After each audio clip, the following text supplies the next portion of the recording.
I'm Tom from Do-It-Yourself Home Automation, and here in the San Francisco Bay Area, we're gearing up for a PGE Public Safety Power Shutoff.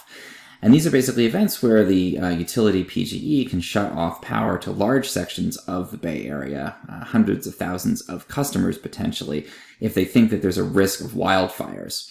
And this is meant to preemptively prevent, lines from blowing over in high winds and that kind of thing and starting wildfires.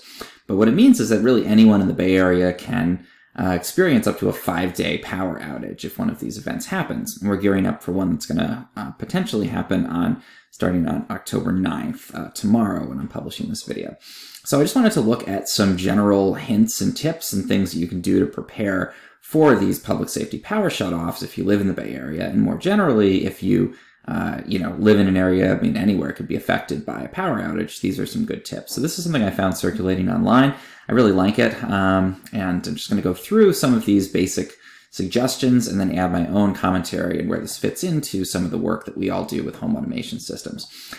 So the first one, plan for your family and pet medical needs. Do you have prescription meds?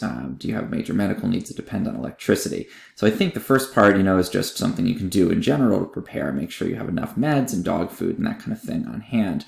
In terms of thinking about a electrical, medical need, that could be something like a nebulizer or a medical device that you have to plug into the wall. It could even be something as simple as, if you have an electric toothbrush or something like that you need to use, and you won't be able to do that to take care of yourself during a power outage. But again, I think about nebulizers and things that have, it's not like a respirator that's on all the time, but you need power to run it, and it's probably pretty important to have that running.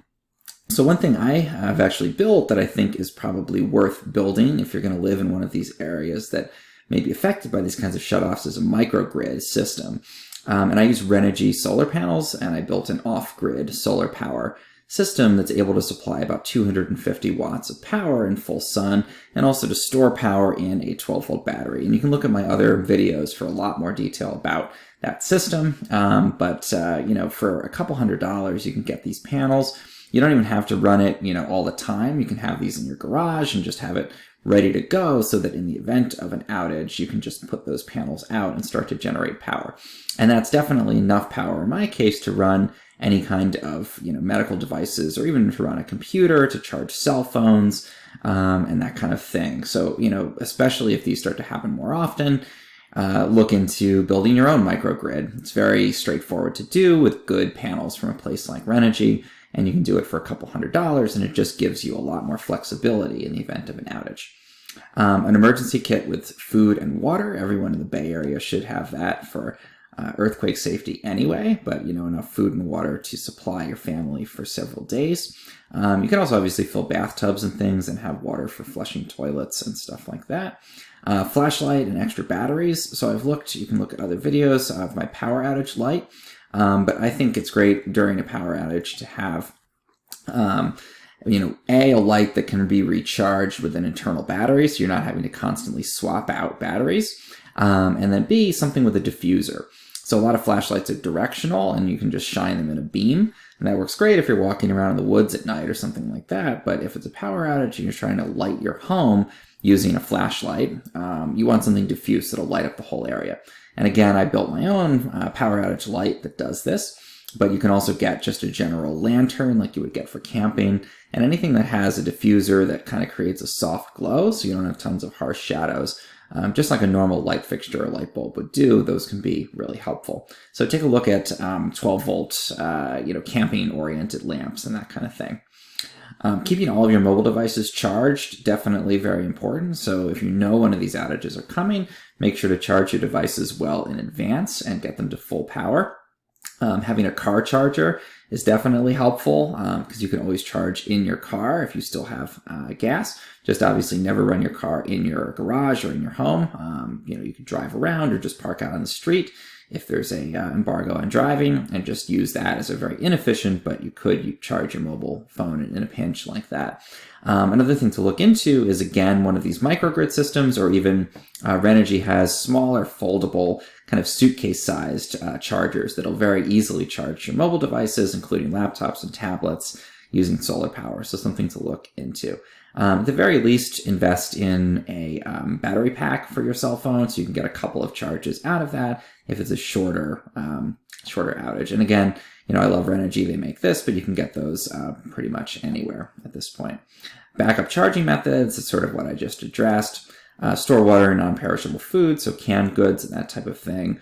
Very helpful to have. If you have a natural gas stove, you can probably light it during the outage using just a match or a lighter or something like that. You can also use, if you have an outdoor barbecue with propane, you can use that. And it's not a great way to cook, but it does work even if the electricity is out. Just be very cautious about making sure that your pilot lights stay lit on those items.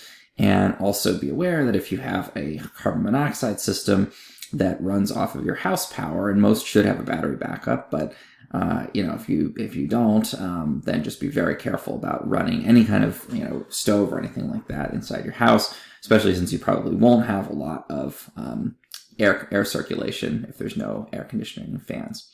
If you have a generator, do you have extra fuel? A lot of people in the Bay Area don't. It's very hard to get a permit to have a generator. But if you do, make sure to lay in extra fuel so you have that. Keep vehicle fuel tanks full. This is very important because in an outage, you may not be able to, go to the gas station and fill up if the pumps aren't working, or if you don't have cash to be able to do that, or if other people just beat you there and there's no fuel left, which does happen. In the Bay Area, another one to consider, which is pretty common, is if you have an electric car, make sure to fully charge that in advance of the outage, because obviously Tesla superchargers and that type of thing probably aren't going to be working during a outage, and so it's very hard to travel a long distance in some cases because you're not going to be able to refuel your car, as it were. So just make sure that your electric vehicle is fully charged and consider a backup.